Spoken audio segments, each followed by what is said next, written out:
Hey everyone. Today we will see how you can add notes on Instagram posts and Reels.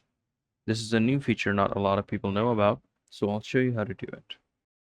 First of all, you have to open your Instagram app, and then you have to find a reel or a post where you want to add your note. So I've already found one here, and I'll be using this as an example.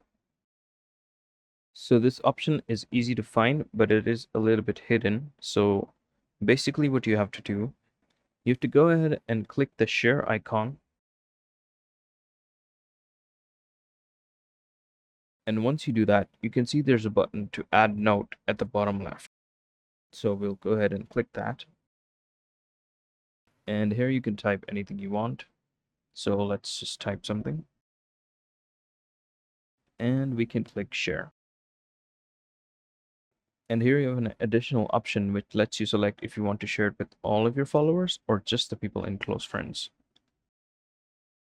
So let's go ahead and share it. And as you can see, it now appears on the reel. And that's how you can add a note on any reel or post. I hope this was helpful. Thank you for watching. See you in the next one.